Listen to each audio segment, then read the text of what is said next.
Halo teman-teman, selamat datang di channel Scalping Trader. Kembali saya share watchlist saham saya untuk trading tanggal 25 November 2025. Dan ya, disclaimer kalau saya tidak mengajak beli jual, jadi teman-teman wajib melakukan analisa ulang karena keputusan beli jualnya tetap ada di tangan teman-teman masing-masing. Dan ya hari ini ternyata apa yang saya harapkan tidak terjadi gitu ya. Saham-saham MSCI gitu ya.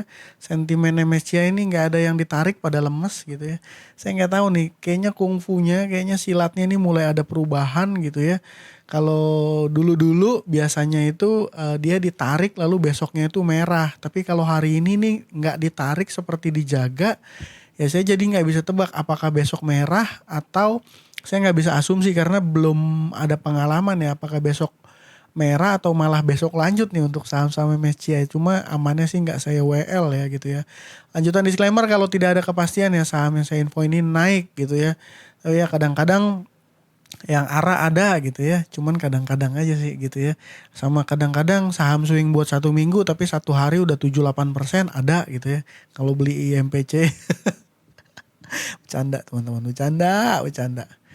Ya sebenarnya saya lagi sebel nih ya, BRMS saya, wifi saya sama raja saya ini nggak ARA nih. Kalau mereka ARA tuh kan aduh makan enak saya nih akhir bulan. Gitu ya, jadi WL saya hari besok ya tanggal 25 tuh Inet, Doh, Bufa, Inet sama Doh ini ARA ya. Ini jujur teman-teman saya pengen ngejar tadi pada saat market jalan Inet sama Doh, cuman karena saya punya sedikit ya apa ya rule tidak tertulis lah, saya nggak bisa pegang saham banyak-banyak gitu ya, saya malah lebih seneng terkonsentrasi di bawah 5 saya pengennya. Jadi ya udahlah saya pikir nggak bisa ambil semua potensi, nggak bisa ambil semua opportunity, ya udah fokus aja yang saya punya kan. Dan itu saya share juga sih, saya punyanya malah saham-saham ini ya, brand saya enggak. Saya punyanya Raja, WV sama BRMS yang size-nya gede BRMS. Tapi ternyata ya nggak kencang-kencang banget juga malah ya gitu ya. Oke, mungkin saya sedikit review aja nih untuk watchlist tanggal kemarin gitu. Sebelumnya saya mau mengucapkan terima kasih dulu ya untuk Bapak Indra Bakrun dan juga Bapak Eka Ditio ya yang udah traktir saya kopi. Thank you Pak, mudah-mudahan nanti cuannya makin banyak gitu ya. Jadi saya mungkin review dulu brandnya gimana, naik 2,7%. Memang transaksinya luar biasa lah hari ini 4T ya. Ini RX beli sendirian, RX saja beli sendirian 3,6T. Rajanya gimana? Rajanya juga naik hijau 1,8%. Bahkan ini ya lumayan ini ya dia masuk MSCI Small Cap ya lumayan nih ya, dari yang sebelumnya nggak ada tapi ya ternyata nggak dikerek naik nih, padahal retail di sisi kanan cakep ya. Terus Same gimana nih, sedikit info aja ke teman-teman. Same udah mulai harus hati-hati. Kenapa udah mulai hati-hati? Karena retail yang beli nih tuh 2 3 ya. Kalau saya pribadi soalnya trading itu sukanya follow smart money gitu ya. Waktu investor retail mulai banyak masuk dan rame diomongin, saya biasanya udah harus exit sini. Saya bilang udah hati-hati karena ya indikasinya nggak lanjut sini. Mungkin dia akan sideways dulu main-main di sini gitu ya. Dijagain di supportnya di area 380-an gitu. Menurut saya sih seperti itu buat yang punya Same, karena saya perhatiin di kolom komentar saya cukup banyak yang nanyain Same. Banyak juga yang nanyain BRMS. BRMS saya buang hari ini ya teman-teman. Buang akhirnya karena saya FOMO pagi-pagi ngejar kenceng nih. Jadinya ya cuan sih tapi tipis aja gitu ya dari barang hari Jumat. Baris oke ya, memang segitu rezekinya nggak usah kita sesali.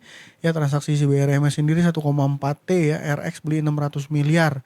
Dan ya ini juga saya bilang nih retailnya di sisi kanan tuh. Tapi ya memang silatnya kungfunya agak beda nih saham-saham MSCI kali ini ya. Jadi besok juga saya prefer tetap pantau saham-saham yang masuk ke MSCI. Ya, tapi jujur kalau saya masih teringat sama pengalaman yang lalu-lalu, biasanya pasca rebalancing itu ya saham-saham yang masuk indeks asing biasanya besoknya tuh koreksi gitu. Jadi ya seperti itu. Jadi makanya besok saya nggak nge-WL saham-saham ini lagi teman-teman, nggak nge-WL saham ini lagi. Saya berubah jadi ke Inet, Doh sama Bufa. Kenapa ke Inet? Nah, Inet sahamnya uptrend hari ini, volume yang terjadi besar sekali ya. Dan ya kalau berdasarkan catatan saya dia kan nggak masuk ya, nggak masuk dalam rebalancing indeks asing manapun ya setahu saya ya. Mungkin saya koreksi bisa salah. Nanti teman-teman koreksi boleh kalau saya salah. Nah, di tanggal 24 ini dia didorong sama foreign investor. Nih, AKBK dorong saham Inet ini naik kencang. Dan ya AKBK ini saya asumsikan sebagai salah satu smart money. Walaupun bukan market maker lokalnya ya. Karena saya nggak tahu nih, Inet kalau setahu saya sih porsi kepemilikannya itu masih lebih banyak dimiliki sama investor domestik ya. Nah ini foreignnya hanya 0,35%. Artinya ya saya bisa asumsikan AK sama BK yang jadi mover di hari ini adalah active fund asing ya. Dia ngedorong saham Inet dan ini jadi indikasi yang positif. Tinggal si market makernya aja nih gimana. Kalau dia nggak ngeguyur sih harusnya oke ya, karena ini retailnya keluar nih. Dia makan barangnya makan barang retail ya. Top bayar satunya XLPDNI ya. YJ gitu ya, seperti itu. Jadi Inet ini layak dipantau, alasannya karena ya dia sahamnya ARA udah jelas, pasti saham ARA itu cakep ya. Saham ARA itu cakep dan ya movernya bukan retail, itu alasannya simply seperti itu. Yang kedua ini ada saham DOH. Saham DOH bahkan bid di ARA-nya 1,4 juta. Wadaw. Posisinya gimana? Posisinya juga cakep nih, break. Nih. Breaknya langsung berisi, volumenya gede, data transaksinya juga didorong sama AK Foreign ya, benar AK Foreign. Dan kalau dilihat di All Investor, di sini ada broker CP sama MG. Wah ini kalau CP sama MG masuk, ini indikasinya jelek dong bang. Ya nggak selalu. Ya, kenapa? Saya bilang nggak selalu jelek karena CP sama MG saya asumsikan sebagai juga retail trader, tapi dia ya spesial lah ya, dia spesial karena coba perhatiin teman-teman saham yang liquid dan lagi perform dan lagi main yang nggak ada CP sama MG-nya, ada nggak? Cari deh. Semua saham yang perform pasti ada mereka. Jadi makanya tinggal kita pinter-pinter aja gitu ya. Maksud saya ya mereka tuh levelnya udah jauh lah. Apalagi saya ya, saya kan cuma trader kecil. Mereka levelnya udah jauh. Makanya ya kalau misalnya mereka ada di sini ya justru menurut saya ya karena ya sahamnya bagus. Tinggal lihat aja mainnya dia di average berapa, ingat-ingat jumlah punya barang berapa. Kalau yang mau deep analisa tradingnya, kalau misalnya tradingnya cuma 1-2 saham, mau analisanya deep, wah berarti bisa hitung barang. Berapa sih jumlahnya si CP sama MG? Oh, cara main CP sama MG gimana? Itu sebenarnya bisa ya, based on kebiasaan aja gitu ya. Ya intinya sahamnya ARA ini, yang arahin ini bukan retail ya, saya asumsikan justru banyak dari investor retail di sisi kanan ya, dia jualan tuh ya. Saya berasumsi seperti itu ya. Kalau kita scroll ke bawah aja ini kan sedikit pihak, ini banyak pihak. Artinya apa? Artinya akumulasi. Akumulasi sahamnya ARA, yang arahin juga bukan retail. Jadi yaitu alasannya ya saham DOH saya watchlist. Yang ke tiga ini saham Bufa. Saham Bufa juga saya perhatiin bagus transaksinya hari ini ya. Cuman saya tadi yang saya bilang di awal Inet ya. Saya nggak berani kejar karena ya saya udah prefer nge-WL saham yang udah saya ngerti tadi ya, saham-saham sentimen MSCI. Ternyata malah nggak kencang-kencang banget juga, cuman sekedar gitu-gitu doang. Saya juga kalau dihitung cuman BEP tipis-tipis doang nih tadi nih hari ini. But ya itulah ya seperti itu. Dan Bufa gimana transaksinya? Ini Bufa kedatangan pemain baru nih teman-teman. Karena saya ngelihat ini Bufa ini kakak ini nggak pernah nongol ya. Saya nggak tahu nih kakaknya nih dari mana gitu ya. Kartu keluarga, kartu keluarga garing banget, bercandanya garing.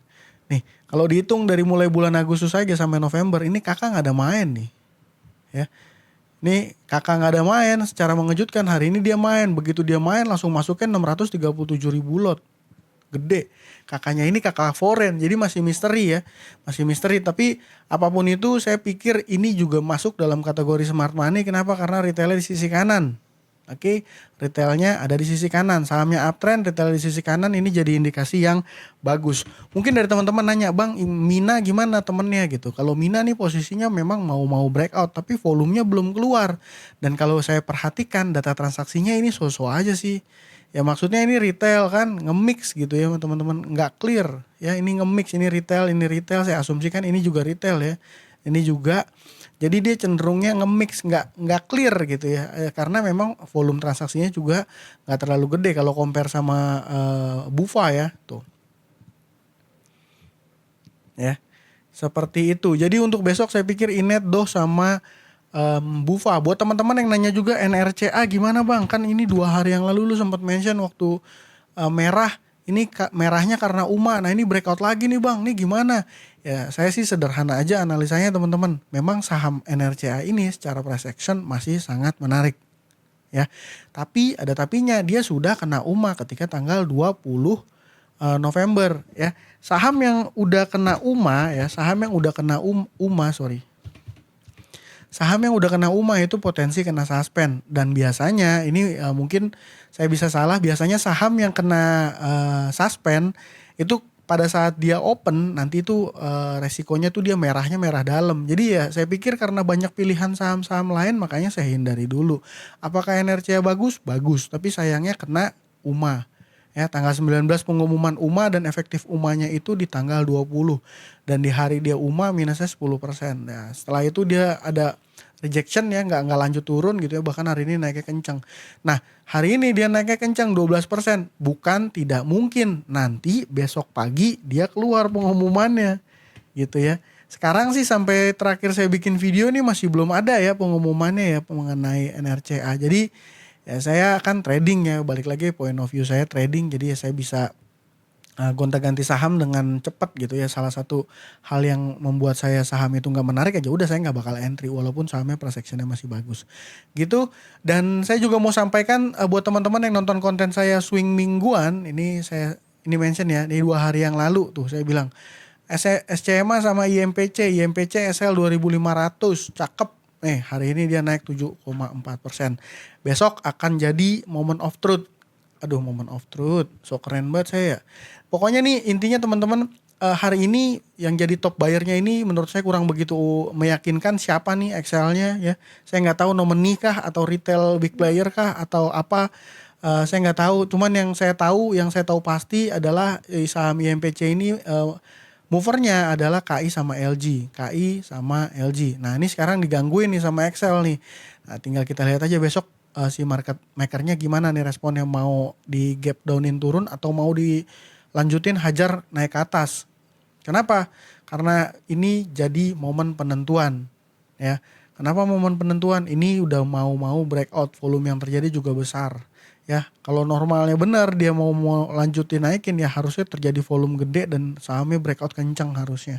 Jadi makanya IMPC pun saya udah punya plan, kalau seandainya besok dia ada potensi-potensi merah, opennya kurang oke lah ya, ada potensi merah tipis-tipis saya TP. Tapi kalau dia mau ditarik kencang, ada indikasi volume gede, bahkan ketika market, biasanya tuh gampang teman-teman lihatnya. Kalau saham itu menarik rata-rata pas pagi-pagi itu volume yang terjadi itu udah lebih gede biasanya dari volume harian biasanya. Nih kalau di Stockbit ada historical data ya. Ini contoh. Nih saham IMPC. Waktu hari Jumat berapa value transaksinya? 91 miliar. Hari ini berapa? 300 miliar. Artinya boom ya, volumenya juga boom. 347 ribu lot sama 1 juta lot. Ya itu aja sih, mudah-mudahan bermanfaat apa yang saya sampaikan ya. Belajar bikin trade plan sendiri teman-teman, dan jangan tunggu saya terus nanya saya, bang masih bagus nggak bang, bang masih boleh beli nggak bang, bang gitu ya. Saya pusing. Takutnya soalnya saya salah kasih saran ya kan, saya bukan financial advisor gitu ya, saya cuman kasih share saham yang menurut saya menarik aja. Masing-masing harus punya analisa sendiri, masing-masing harus punya trade plan sendiri. Itu aja dari saya, terima kasih buat teman-teman sudah nonton, salam cuan, thank you.